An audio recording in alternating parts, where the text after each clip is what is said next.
Hi guys, welcome back to my channel. It's Carlita again. So for today's video, I'm gonna react to Bini performance in Pure Gold OPN Concert 2025. So pinperform ng Bini yung Secrets with James Reid. So ayan, tingnan natin yung chemistry ng dalawa, which is yung Bini and James Reid. So since ang kakolab nito, ang original na collaboration nito is with Age. Siyempre si Age naman ay malayo sa Pinas. So ayun, let's see kung ano yung um, ano naman version ni James Reid doon sa kanta. So let's go.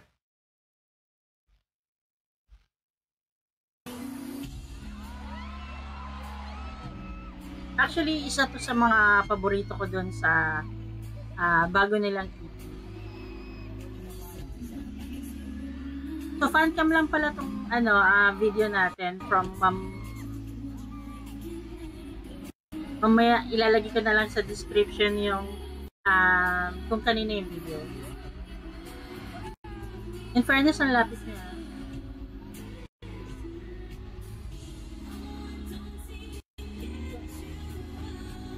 Si Mika may sakit daw dito eh.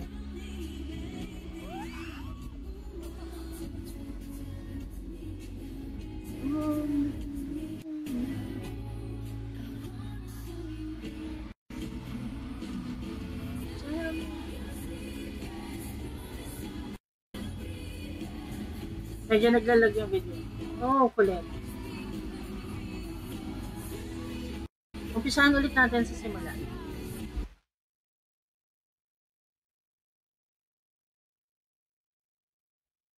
Oh, internet kaya tayong okay.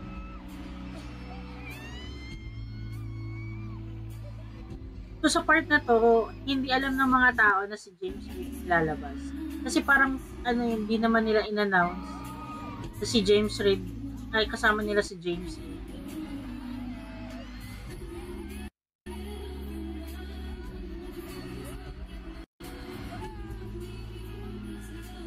Parang ganun pa rin yung boses ni Mika, parang hindi masama yung pakiramdam.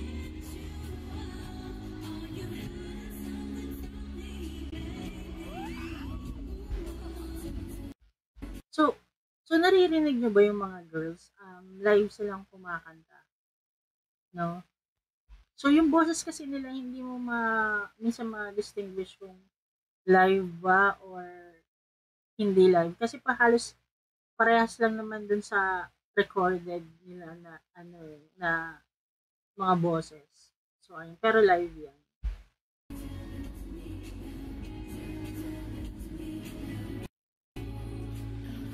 Ano?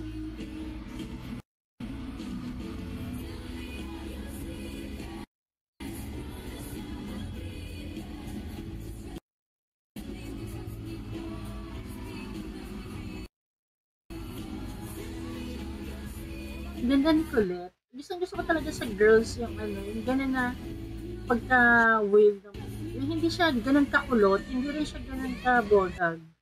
So, yun ang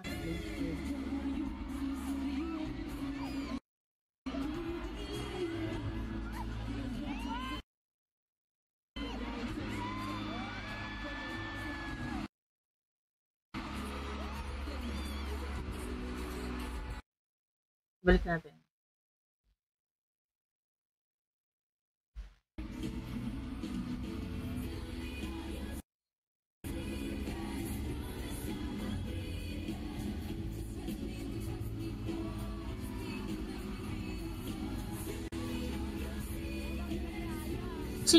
Si Mikael pag black yung buhok niya, tapos black din yung eyebrows niya. Parang ang tapang niya tingnan.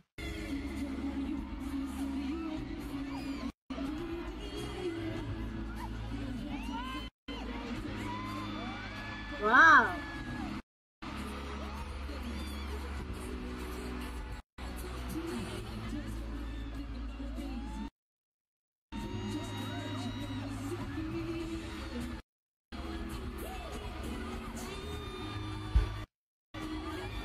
Actually, honestly, nung napakinggan ko yung kanta ng Secrets, So sabi ko, paano yun kapag may mga performance sila? Sayang naman hindi siya makakanta ng kakulab nila, which is si Age nga. So ayun. So nung time na inisip ko 'to, yung Secrets, parang ang una talaga sa nasa isip ko kung sino yung, guy artist na puwedeng, pumalit dun sa part ni Age. Una ko talaga, honestly, nauuna ko talaga naisip is si James Reid. Kasi yung boses niya halos kaparehas, tumataas yung balay, halos kaparehas ng boses ni Age. At the same time, bagay na bagay sa kanya talaga yung kanta. No? So, kanina nung nakita natin yung paglabas niya, parang, di ba, bagay na bagay sa kanya yung kanta. And, syempre, James Reid yan, hindi pa rin talaga nagbago man yung career niya dahil parang nag, focus siya sa music. Pero yung music niya talaga, yung boses niya, nandun pa rin talaga.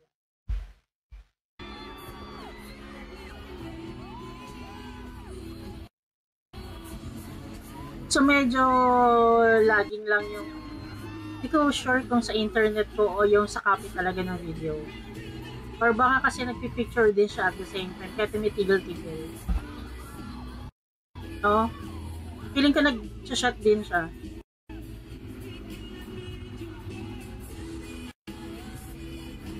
Grabe, ang lapit.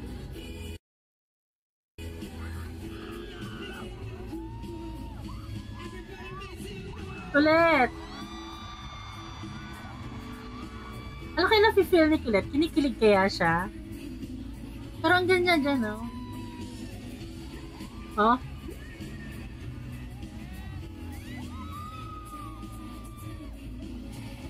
Ang ganda ng mga girls. Yes, Maloy. Oh! Sayang yung part na yun. Sana sinabayan ni James Reid. Ang gwapo ni James Reid pa rin.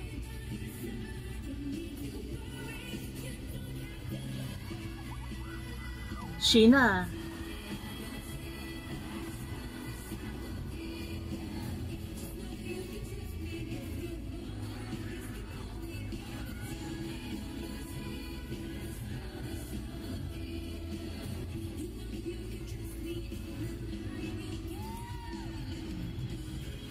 Oh! Kulit to, ganap na ganap. Kahit nasa likod siya, mapapansin mo siya eh.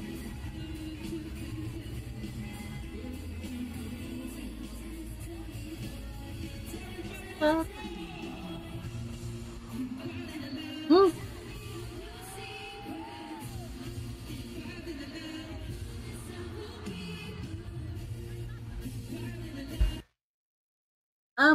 Napansin ko lang, tinan mo,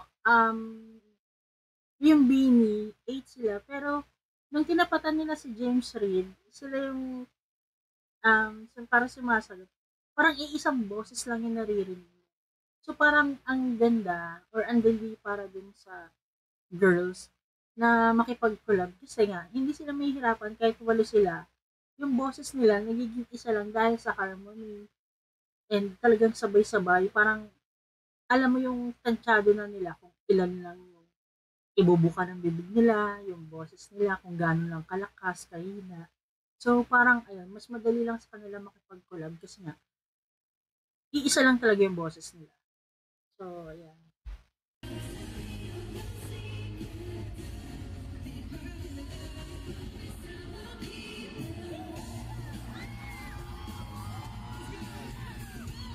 Actually, ang akala ko dyan, ang kakantahin nila is yung Randomantic. Eh, yun nga, Randomantic. Which is yung sikat na kanta ni James Reid, di ba? And that time, yun yung nauuso sa kanya. Bumabalik.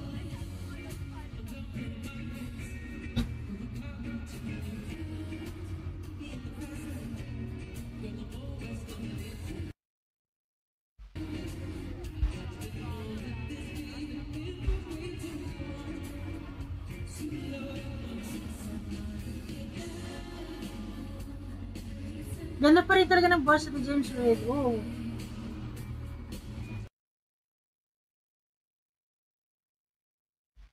Alam mo bagay bagay kay Aya yung mga gano'ng kanta, yung ano, yung parang yung katulad nung, "Beanie" with Jeremy, 'di ba yung meron siyang part dun. Eto yung part niya dito ang calm lang ta's bagay sa ano, sa vibe ni Aya, 'di ba 'pag siya yung kumakanta ng mga gano'ng klase na calm lang, vibing lang, ang ganda kasi pati yung katawan niya ano, tumutugma sa kung ano yung kinakanta.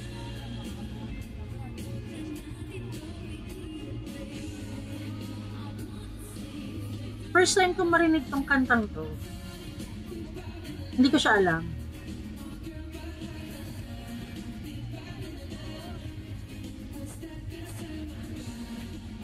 Ang cute.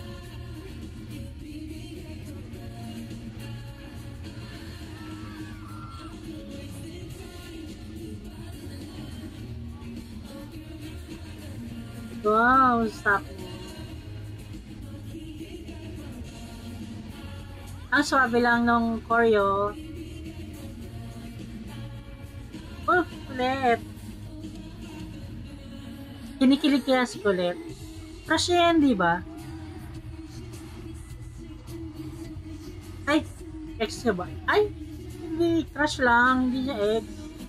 Iba yun, iba yun.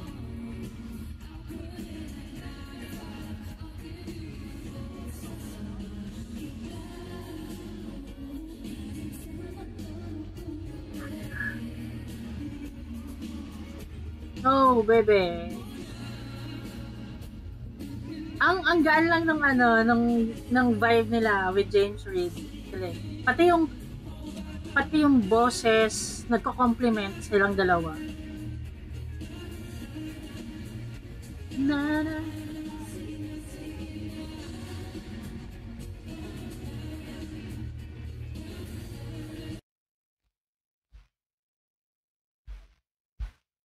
May napanood pala akong isang interview parang behind the scene nitong collaboration nila or yung pag-guest ni James Reid na nung nagre-rehearse sila, sinabi ni James Reid na talagang yung um,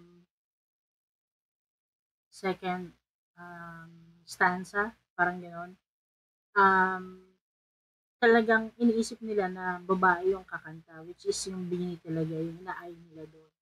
Pero, kaya nga, yung pagkanta ni James Reid doon, parang medyo matining pambabaeng version. Yun yung talagang inaay niya, yung sinabi niya. Pero hindi lang na-push through. So, ayun nga, sinabi niya na happy siya dahil ngayon nangyari siya na nakapag-collab siya at the same time. Nakanta ng Bini yung second verse nung second verse ng kanta. So, ayun lang.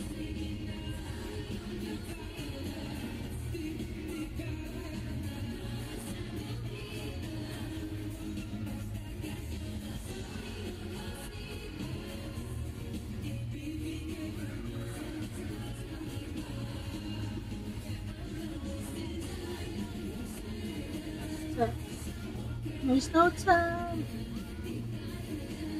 Si Aya bigay na bigay talaga. Wow, kulit.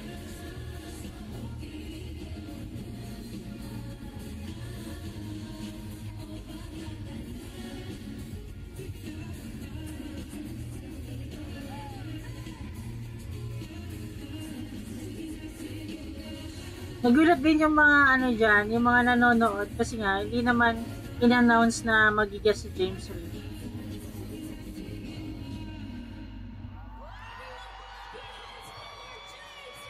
Yes.